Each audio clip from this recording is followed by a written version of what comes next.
At 3:55 a.m., the stillness above eastern Ukraine was shattered by a coordinated wave of explosions.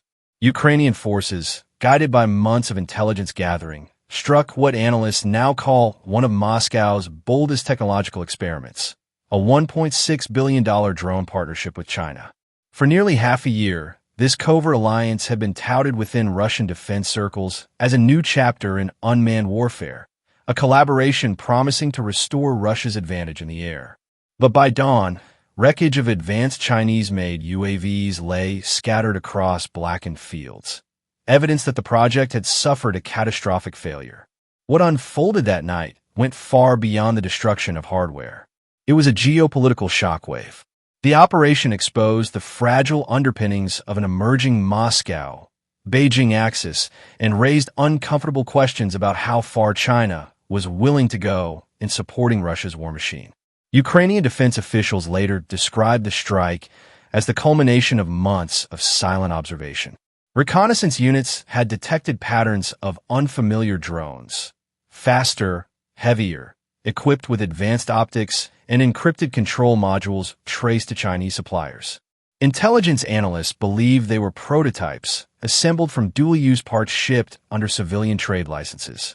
For Beijing, the partnership had been a calculated experiment, a discrete test to see how its AI-driven targeting systems would perform in real combat. For Moscow, it was a desperate attempt to replace the dwindling Iranian Shahid fleet and reclaim aerial dominance. What neither side anticipated was Ukraine's rapid adaptation. Using NATO-supplied electronic warfare tools and its own homegrown counter-drone software, Kyiv's operators learned to jam and hijack the very frequencies guiding the new drones.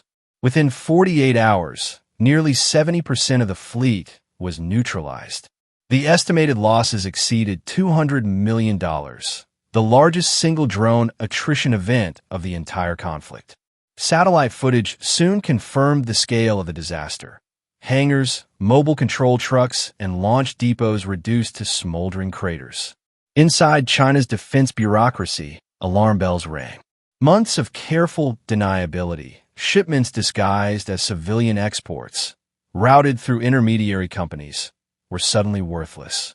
By the following morning, Western analysts had matched serial numbers from the wreckage to Chinese manufacturers operating under state-approved export licenses. What Beijing had treated as a shadow project was now public, undeniable, and politically explosive. The diplomatic reaction was immediate.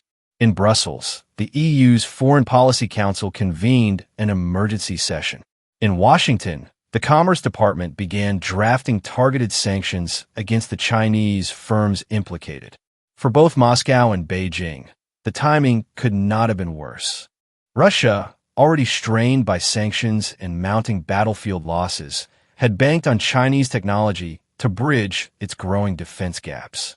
China, on the other hand, was walking a diplomatic tightrope, posing as a potential peace mediator while quietly testing Western resolve. The destruction of the joint drone fleet exposed that balancing act to the world. Ukrainian advisor Mikhailo Podolyak called the operation a victory of intelligence over scale. His words resonated across Europe. Innovation had triumphed where brute force had failed. The symbolism was impossible to ignore. Behind closed doors, Chinese analysts reportedly acknowledged two critical misjudgments: underestimating Ukraine's electronic warfare capabilities and overestimating Russia's ability to protect covert logistics. In Moscow, frustration boiled over. What was once hailed as a technological bridge between two authoritarian powers now lay in ruins. For Russia, the strategic consequences were dire. Its dependence on imported drone technology was exposed to the world. For China, the reputational cost was even higher. What had been framed as a low-risk partnership had turned into a showcase of vulnerability. State media in Beijing remained silent, while internal policy circles debated how to contain the fallout. Meanwhile, Western intelligence agencies began piecing together the full picture. Evidence pointed to Chinese components funneled through Kazakhstan and Belarus, assembled in hidden Russian facilities, and deployed under the guise of indigenous production. The operation's collapse provided concrete proof of what many Western officials had long suspected: a systematic effort to bypass sanctions through gray zone collaboration. Within days, the United States and the European Union coordinated new sanctions on the Chinese tech conglomerates involved.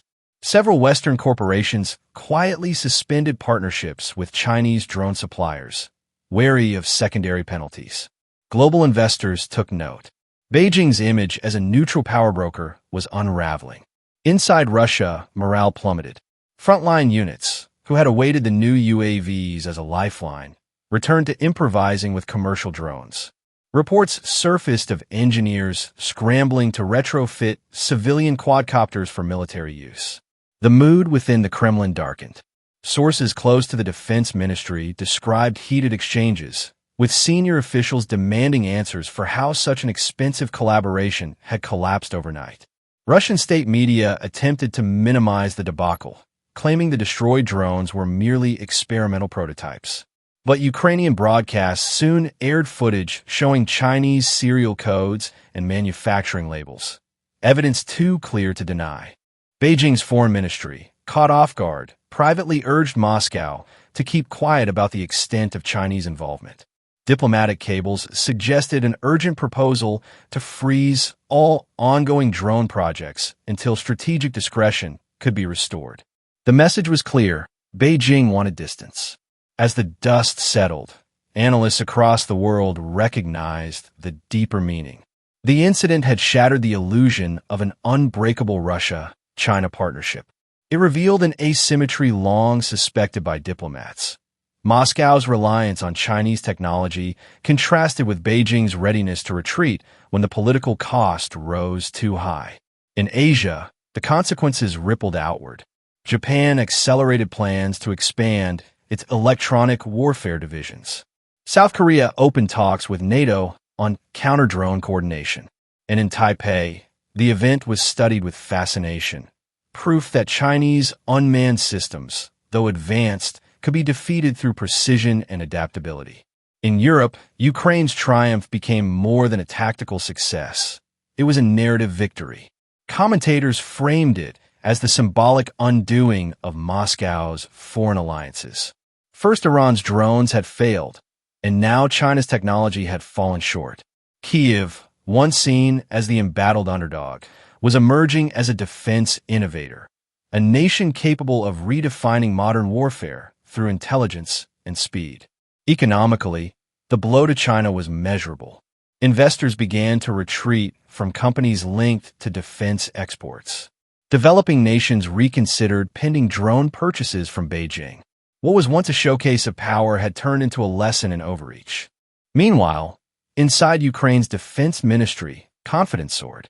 Engineers began dissecting captured drone fragments, studying their AI modules and communication chips. One official described the effort as turning their technology into our advantage. By week's end, the global balance had shifted in subtle but profound ways. Russia had lost a key technological supply line. China had lost credibility. Ukraine had gained both intelligence and influence. But beneath the victories and sanctions, new questions emerged. Would Moscow seek to rebuild its drone program with Iranian help again? Would Beijing double down on covert assistance, or retreat to safeguard its global markets? For now, the skies above Ukraine are quiet again. Yet intelligence reports suggest new activity on the horizon.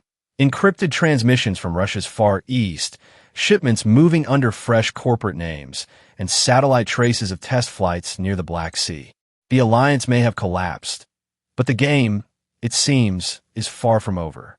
Weeks after the catastrophic strike in eastern Ukraine, the world's attention began to drift, but in the shadows, something was stirring. Intelligence intercept from NATO's Joint Operations Center in Ramstein revealed a surge of encrypted communications between defense-linked entities in Russia's Far East and a cluster of civilian technology firms based in southern China. At first, the pattern seemed innocuous: new trade routes, electronic component orders, unexplained shipments labeled as agricultural survey drones. But deeper analysis exposed familiar signatures, identical encryption keys, reused flight algorithms, and shell companies previously tied to the dismantled $1.6 billion alliance. It appeared the partnership, thought to be dead, was being quietly reconstructed under a new name. Inside Beijing, policy advisors were divided. The foreign ministry argued for restraint, warning that any renewed cooperation risked reigniting Western sanctions. But within China's powerful defense industrial circles, pragmatism prevailed. Russia's war had become the world's largest live combat laboratory, a testing ground no algorithmic simulation could replicate. For the engineers behind China's next-generation UAVs, the temptation to observe, learn, and adapt from the battlefield was irresistible.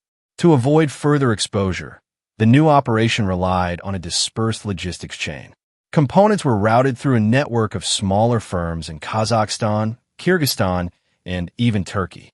Each shipment was fragmented, motors in one crate, sensors in another, composite airframes labeled as construction materials. Only when the parts reached Russian territory did the puzzle come together. Satellite imagery confirmed the reactivation of several dormant facilities near Khabarovsk and Vladivostok, where Russian technicians, many formerly employed at Kalashnikov concern, began reassembling drone frames under Chinese supervision. The new models, nicknamed Kite-2, were rumored to integrate adaptive signal AI, designed specifically to counter the jamming techniques Ukraine had mastered. Meanwhile, Ukrainian intelligence was not idle. Through a combination of cyber intrusions and field informants, Kyiv's operatives uncovered fragments of project documentation, procurement invoices, AI module blueprints, and encrypted chat logs between Chinese engineers and Russian officers.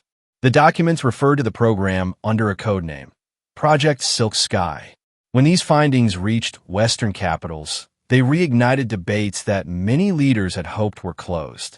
In Washington, congressional briefings described the renewed cooperation as a direct challenge to the post-sanctions order.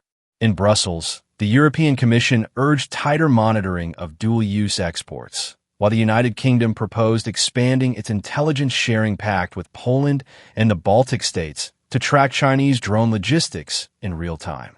Still, Beijing maintained official silence. State media avoided any mention of the destroyed alliance, instead highlighting China's commitment to technological neutrality. Yet inside closed-door defense seminars in Shenzhen and Chengdu, military researchers analyzed the Ukrainian strike in forensic detail. Their conclusion was stark. China's drones had failed not due to design flaws, but due to predictable patterns now being rewritten. By early winter, Ukraine's defense ministry reported renewed drone incursions along the Donetsk and Luhansk front lines. But these UAVs were different. They flew lower, emitted weaker electronic signatures, and operated in synchronized swarms, harder to jam, quicker to retreat.